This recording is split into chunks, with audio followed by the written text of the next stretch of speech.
Peggy 18.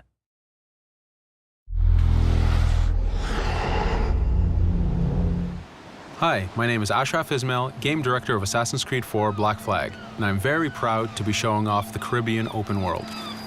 Here, we're going to start with Edward. After completing a few missions, he's met up with the assassins, but he's not yet bought into the creed, so he still has this selfish need for fame and fortune. Edward is one of the most unique characters we've created for the Assassin's Creed universe. He is a man who is still trying to figure out who he is in life and what he wants to get out of it. At this point in the story, he still wants that fame, so one way to get it is to complete these assassination contracts. This is a way to make money and to gain a bit of notoriety. So here we go. We have 2 targets to take out, 2 Templar brothers. So we're going to accept the contract, and the world map is going to show us where this contract takes place.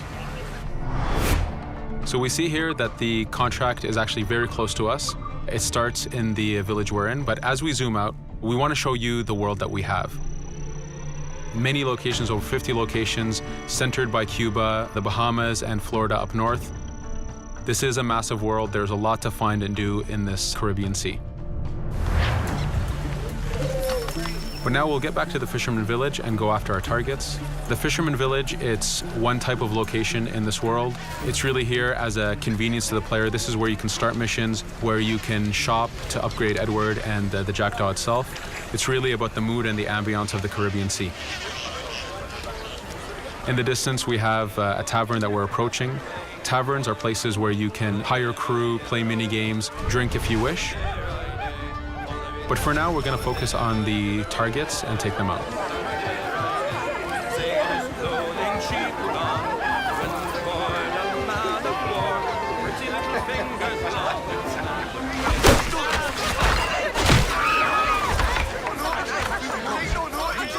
Now that we've taken out one brother, the other one's going to bolt. Just like classic ACs, we can chase him down and take him out that way, but there's many ways to complete this contract. We can use the new free aim system to shoot him this way, to eliminate him that way. We can jump onto the ship and take him out with his crew, but instead we're going to let him escape into the sea and follow him with the Jackdaw. This is your ship. This is the second main character of the game. You're going to have to customize and upgrade the ship as you go on this journey with Edward.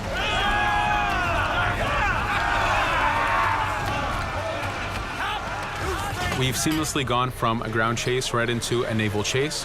We could destroy the ship and complete the contract that way, but instead, using the spyglass, we can see that he's carrying a lot of rum. Rum is important in the economy system. It's one way of making a lot of money if you sell it properly. So instead of destroying the ship, we're going to plunder that ship. Fire! Here you can see the upgrades that we've made into the naval combat. Using the front cannons, you can shoot chain shots to slow down the ship. Using the new round shot mechanic of trajectory aiming, you can aim for the hull and do a lot of damage this way. This specific enemy is what we call a frigate. Frigates are the type of ships that you need to destroy as fast as you can, because the longer the fight lasts, the more damage they're capable of doing. We have other enemy types like the Charger or the Man of War. The Man of War is a massive ship capable of carrying over 100 cannons. These are ships that you really need to upgrade to be able to face. But now that this frigate has been demasted, we can start the boarding. Boarding, it's very important. You are a pirate. This is how you gain cargo. This is how you take on ships. So here we can start the boarding from any orientation or angle we wish. The distance even matters. If you get too close, the 2 crews will just jump right into each other. If you start a bit further, you can jump in the water and go in for a sneak stealth attack. We have 2 objectives to accomplish for this boarding. We can take out the captain, and we need to take out some of his crew. So using the swivel gun, we will efficiently take out a lot of the crew. And now we'll go for the captain using Edward's navigation abilities. Here, again, using the new free aim system, we have a dangerous enemy on the other side taking out our crew. We can easily take him out with a headshot. So what we see here is that 2 ships have come together to create this 3D environment where, using your assassin abilities to navigate, to be stealthy, you can take the advantage and get the kill by surprise. Now that we've taken out the captain, we still need to take out a few of the crew members to complete this boarding. Now that we've plundered the ship, we're going to gain that rum that we saw earlier, but we're also going to gain ammo and crew members and some gold. With every boarding, there's 3 options that you can do with that ship. You can gain crew members, you can send the ship to your fleet if you wish, or you can salvage a ship to repair the Jackdaw if you took too much damage in the fight. In this case, since we did well, we're going to send the ship to our fleet. Now that we're back in the Caribbean Sea, we needed to make sure that every minute something is being advertised to the player, something new for the player to do. In this case, we have this uncharted location. These are what we call playas. We have over 75 of these in the Caribbean world. Every playa has something very important for the player to find, something that will help in upgrading Edward or the Jackdaw. So it's in your advantage to explore these locations.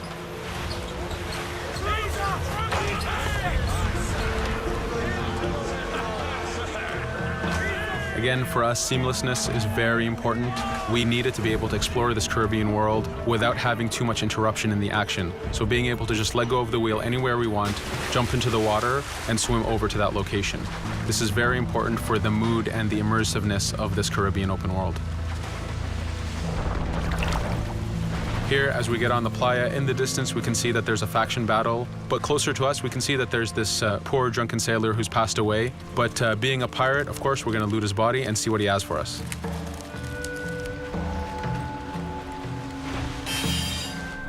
So we found a treasure map. This treasure map is asking us to go to an island called Misteriosa. Every time you find one of these, you know that you're going to find a treasure that is linked to the progression of the Jackdaw or Edward, so they are very valuable. Here we're going to take a look at that faction battle. We have a British ship facing off against a Spanish ship.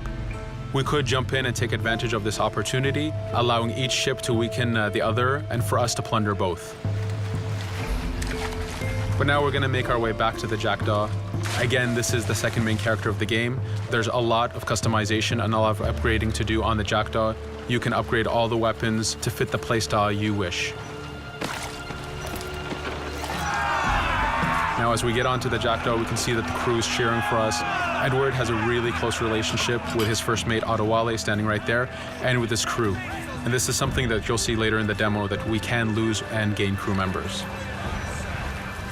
Again, using the spyglass, we can really see the contents of a ship, but you can also assess the danger and threat level of these ships. But for now, we're going to continue to Misteriosa to find that treasure. Here we've crossed into a harpooning zone. The harpooning system is connected to the hunting system, which is used for upgrading Edward himself. So you can upgrade the number of weapons he carries, the ammo that you can carry, and even his health. But for now, we've moved past that zone and we've got into a storm. Storms are very dangerous. If you're not careful, if you don't know how to navigate a storm, you will take damage to your ship and you will lose crew members. In the distance, we can see a water spout. This is a tornado in the ocean. These are very dangerous. They can suck you in, and when they do, they tear the ship apart and take out your crew. Here we can see its effect on a ship. This poor ship got sucked in and got destroyed. Storms are very dangerous, but we wanted the player to take advantage of this. When you've mastered a storm, when you know how these systems work, you can pull enemies into a storm and let the storm do damage for you. So there is a strategic element to using a storm in the world.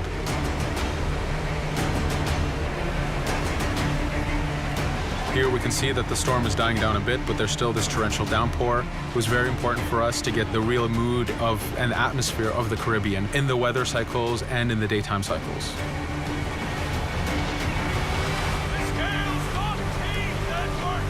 But here, since we've survived the storm, did pretty well, let's order our crew to sing.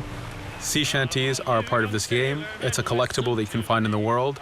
So the more you find, the bigger playlist you have for your crew. But for now, we've made it to Misteriosa. So again, we're going to seamlessly get off our ship and explore this location. Misteriosa is a Mayan ruin. Mayan ruins are heavy with stealth and navigation capacities. There's a lot of treasures and hidden discoveries to be found in these locations.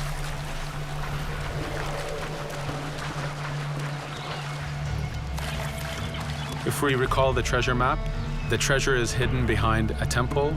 So just by quickly looking around, we can see that temple looks about right. So that's our objective. We'll head there. As we go this way, we can see there's a lot of guards on the beach. We could go in and fight them if we wish to, but to show off that this is a mini open world, we're going to try to find a different route to get to our objective. Here, we've seen a guard. We don't want to alert him. We don't want to alert the guards on the beach, so we're going to use our stealth ability to take him out silently. No te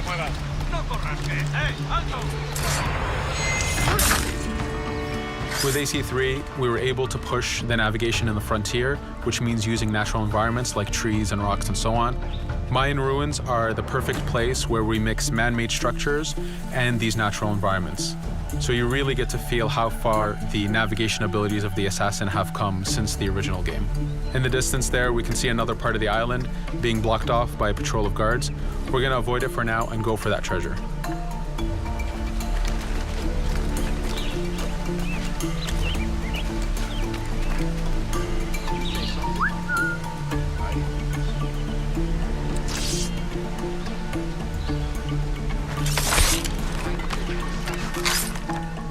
It's important for us to be able to give the players new tools, specifically for stealth. In this case, we have the blowpipe. Using the berserk darts, you make your enemies go crazy. Effectively, this means that they'll attack anything and everything in sight, including their own friends, animals, or Edward if he was in the way. So you do have to be careful with how you use it. But now that we've caused a distraction, if we happen to fall down there, at least there's already a bit of damage done for us. But using our navigation skills, we're able to get past that area without any trouble. There in the distance, you can see the jackdaw placed exactly where you left it when you got onto this location. It's really important for us to show the beauty of this Caribbean world. The Caribbean has some amazing vistas, and we pushed ourselves to replicate this in the game.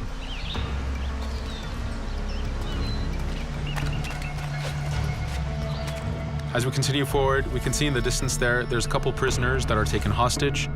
This is a scenario that you need to use stealth. If you're detected by those guards, they will kill the hostages. So in this case, it's to your advantage to use the environment to figure out how you can take out those guards without being detected. In this case, it's 2 guards, so it's not too hard. There are other scenarios where you have more guards and you have to figure out how you can take all of them out at the same time. Now that we've freed these prisoners, they are more than happy to join our crew. This is just one way of gaining crew members. As mentioned earlier, there's the taverns. There's actually many different setups of gaining crew.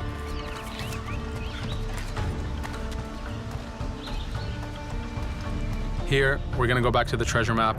We can see that the treasure is actually behind the temple near a fountain. So if we just look around, we can see that it's around here.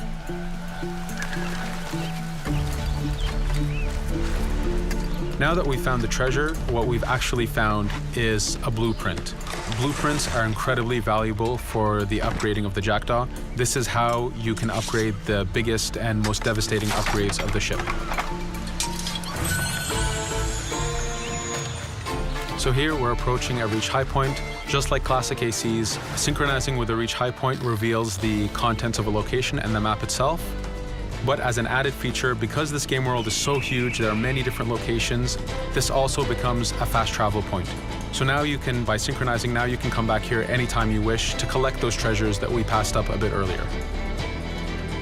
Here we've reached the end of the demo. This was a tease of the open world that we have. We're very excited to be able to show off this game and to let you play it very soon. Thank you for joining us.